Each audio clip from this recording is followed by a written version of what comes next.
এবার দাঁড়িয়ে সামনে ঝুঁকে দেখুন তো কিরকম লাগছে।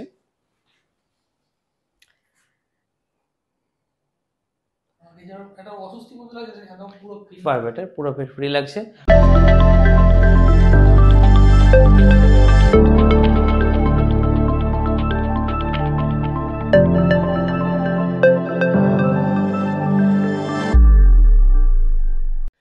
নমস্কার, আজকে আমাদের সাথে আছেন মিস্টার পাপ্পু পাল। ওনার 31 এজ, উনি এসেছেন খানাকুল থেকে। ওনার মেন সমস্যা হচ্ছে সামনের দিকে ঝুঁকতে গেলে ব্যথা লাগে। এবার দেখান তো এরকম অসুবিধা হচ্ছে। সামনের দিকে এরকম ঝুঁকতে গেলে ওইখানটাতে এই পয়েন্টটাতে ব্যথা লাগছে। ঠিক আমরা যদি দেখি কোমরের এই পয়েন্ট অর্থাৎ L4 এবং L4 এর জায়গাটাতে ব্যথা লাগছে। আমরা অ্যাডজাস্টমেন্ট করব, তারপরে দেখি ওনার কিরকম ফিডব্যাক আমরা পাই। উপরে শুয়ে পড়ুন। নমস্কার। ফার্স্ট আমরা যদি দেখি, এটা হচ্ছে আমাদের L4 এবং L5 এর স্পেস। ওনার আমরা প্যালপেট করে দেখতে পাচ্ছি ইরেক্টার স্পাইন অর্থাৎ লাম্বার এক্সটেন্সরগুলো একটু কিন্তু হাইপারটনিক আছে, অতিরিক্ত টোন আছে এবং টাইট আছে, এবং লাম্বারে যে লর্ডোসিসটা সামান্য এক্সাগেটেড আছে। এখানে চাপ দিলে ব্যথা লাগছে একটুখানি, অল্প এখানটাতে ব্যথা আছে, বেশ ব্যথা আছে, এবং বাঁ দিকটাতে বেশি টোন বেশি আছে, বেশ খানিকটা টোন বেশি আছে এবং বাঁদিকে ব্যথাটা বেশি। এটা হচ্ছে আমাদের L4 L5 গ্যাপ। এখানটাতে আমাদের L4 ভার্টিব্রা, এটা হচ্ছে আমাদের ট্রান্সভার্স প্রসেস, এখানে স্পাইনাস প্রসেস, এবং এখানটা হচ্ছে L3 transverse spinous process, transverse process, এবং এখানটা হচ্ছে আমাদের L5 এ স্পাইনাস প্রসেস, ট্রান্সভার্স প্রসেস, এবং এখানটা হচ্ছে ব্যারিয়ার চলছে পেরিগোল্যামিনার জাংশন, ফ্যাসেট জয়েন্টগুলো আছে এখানে। এটা হচ্ছে আমাদের surface anatomy. Limb length check করা, রিল্যাক্স রাখুন। ইমব্যালেন্স আছে আপনার লিম লেংথে, লেফট এবং রাইট লিম লেংথ কিন্তু অ্যাসিমেট্রি আছে। আমরা কিন্তু ডাইরেকশন পাচ্ছি। আসছে আমার দিকে পাশ ফিরে শুয়ে যান, এদিকে মুখ করুন, ওই থেকে পেছন থেকে।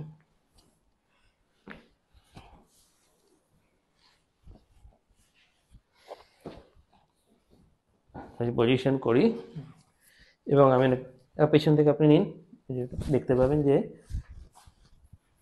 ফার্স্ট আমরা এখানে স্ল্যাক নেওয়া হবে এবং এসআই জয়েন্ট থেকে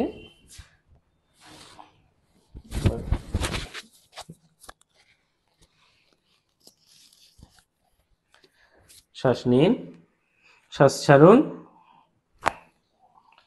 দারুণ অডিবল নয়েজ আছে, বুঝতে পেরেছেন, ফিল করলেন? ফার্স্ট। সেকেন্ড, আপনি ওই সাইডে মুভ করুন।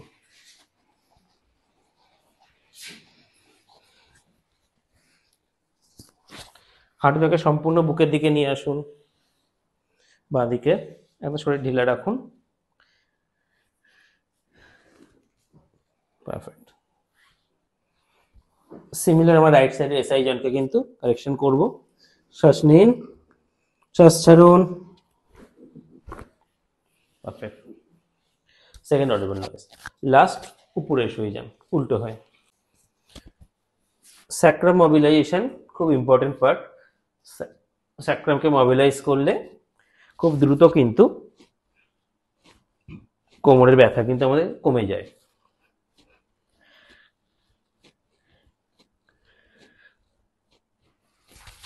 সোজা শুয়ে যান, পা দুটো মুড়ে নিন।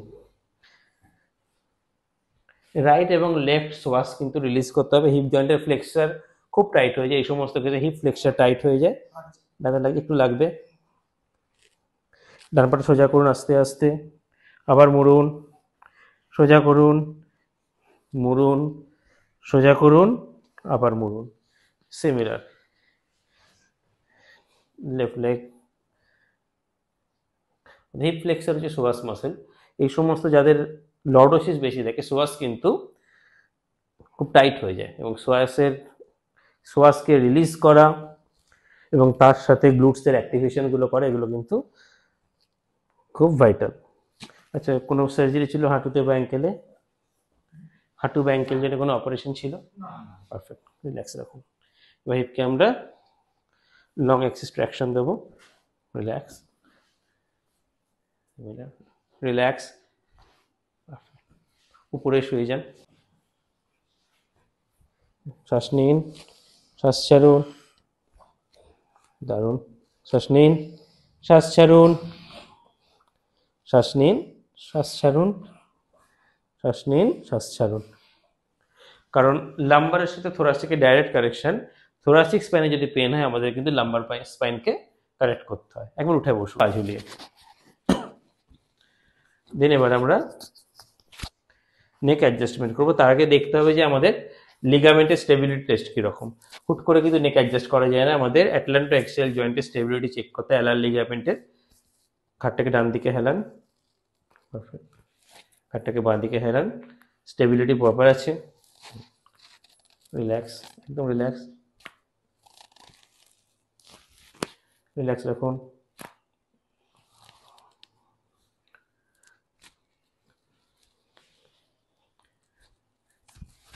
একবার উপরে শুয়ে যান, হাঁটু দুটোকে ভাঁজ করুন, গায়ের জোরে ভাঁজ করুন, হ্যাঁ বেন্ড করুন, করুন করুন, গায়ের জোরে করুন করুন করুন করুন করুন, সোজা করুন, আবার নিচের দিকে নাবান,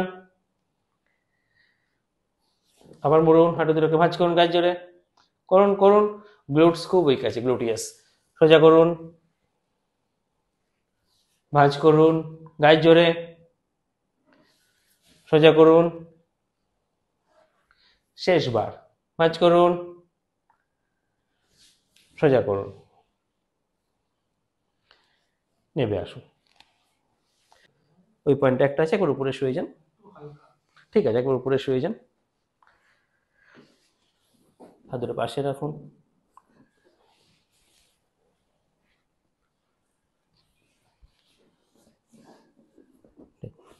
আমার দিকে পাশ ফিরে শুন, সরে আসুন, সরে আসুন আমার দিকে একদম। আপনার L4 এর সামান্য একটু সমস্যা আছে, আমরা ফ্যাসেট জয়েন্টটাকে আরেকবার কারেকশন করার চেষ্টা করছি। রিল্যাক্স, স্যার একদম আলিয়া রাখুন, এইখানটা ব্যথা হচ্ছিল, ঠিক আছে ছেড়ে দিন, রিল্যাক্স, শ্বাস নিন, শ্বাস ছাড়ুন, লাস্ট শ্বাস নিন, শ্বাস ছাড়ুন, ডান, উঠে আসুন। এবার দেখুন ব্যথা হচ্ছে কিনা।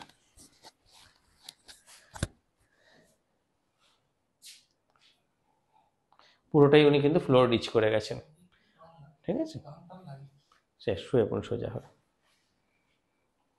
সোজা শুয়ে যান, চিত হয়ে, হাঁটু দুটো ভাঁজ করুন,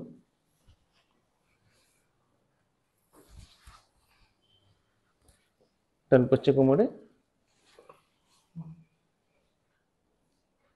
রেস্ট।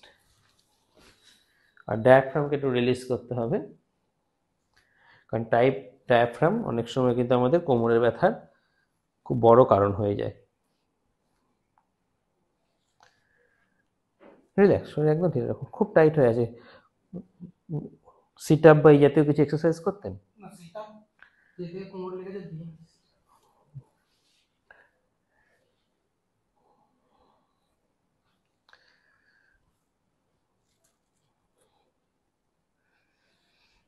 রিল্যাক্স,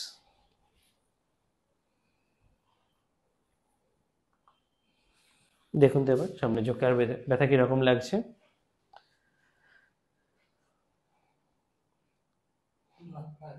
আর কোনো ব্যথা নেই তো? একটুও কষ্ট হচ্ছে আর? সুতরাং দেখলেন প্রপার অ্যাডজাস্টমেন্ট এবং কারেকশন, এবং সেই শুধুমাত্র আমাদের কাইরোপ্র্যাকটিক অ্যাডজাস্টমেন্ট করলে হয় না, সফট টিস্যুর উপরে কাজ করতে হয়, ডায়াফ্রামে কাজ করা হয়েছে, অ্যাবডোমেনে কাজ করেছে, সোয়াসে কাজ করা হয়েছে, এসসিএম স্ট্যান্ডোক্লিটোমাস্টারে কাজ করা হয়েছে, এবং ইনস্ট্যান্ট রিলিফ পাওয়া গেল। হ্যাঁ, এটা কিন্তু খুব ক্ষণস্থায়ী। এটাকে সম্পূর্ণরূপে যদি মানে স্থায়ী চিরস্থায়ী করতে হয় তাহলে কিন্তু হোম এক্সারসাইজেস করতে হবে, আমি দেখিয়ে দিচ্ছি ওনাকে, তবে গেলে এই যে আমরা কাজটা করলাম এটা কিন্তু একটা পার্মানেন্ট কিওরের দিকে এগোবে। ধন্যবাদ, আপনি কেস হিস্ট্রি আমাদের ভেজে দিলেন। আপনার কাছে কি বলবো, এখন কি রকম লাগছে? এখন অনেকটাই ফ্রি লাগছে, কারণ আমরা অনেকটা দূর আসার জন্য আসতে পারি, কারণ আপনি 7 বার আসতে বলেছেন, তো সেভাবে অনেকটা দূর তো একা তো সম্ভব নয় বাইক চালিয়ে, তো কাউকে পেলে আসেন। কিন্তু এখন আপনি যে করে দিয়েছেন 3 বার এসেছিলাম, পুরোপুরি আমি ভুলেই গিয়েছিলাম যে আমার কোমরে লাগা ছিল। 19 সালে লেগেছিল আমার গ্যাস সিলিন্ডার চাকাতে, হিচ করে লেগেছিল তখন এমনি মেডিসিন ডাক্তার দেখাতাম, ডাক্তার দেখাতাম তো ওষুধ যতদিন খেতাম তো ভালো মনে যেন পুরোপুরি, ওষুধ যা ছেড়ে দিতাম তারপরেই আবার তারপরে এটা বায়োমেকানিক্যাল ফল্ট। বায়োমেকানিক্যাল ফল্ট হলে কিন্তু আমাদেরকে বায়োমেকানিক্যাল কারেকশনই করতে হবে। বায়োমেকানিক্যাল ফল্ট মানে নিজে বলেন গ্যাস সিলিন্ডার তুলতে গিয়ে লেগেছিল, অর্থাৎ কোমরে একটা মাসেল ইমব্যালেন্স হয়েছিল, সব কিছু ইমব্যালেন্স ছিল এবং তার সাথে হাড়েতে হয়তো কিছু ছিল। সুতরাং এটাকে আমরা যতক্ষণ এক্সটার্নালি সঠিক অ্যালাইন করছি এবং এক্সারসাইজ করে কারেকশন করছি, এটা কিন্তু বায়োকেমিক্যাল চেঞ্জ অর্থাৎ মেডিকেশনের মাধ্যমে সম্পূর্ণরূপে সুস্থ হওয়ার সম্ভাবনা বেশ কম। ধন্যবাদ, ভালো থাকবেন। হ্যাঁ, ভালো থাকে।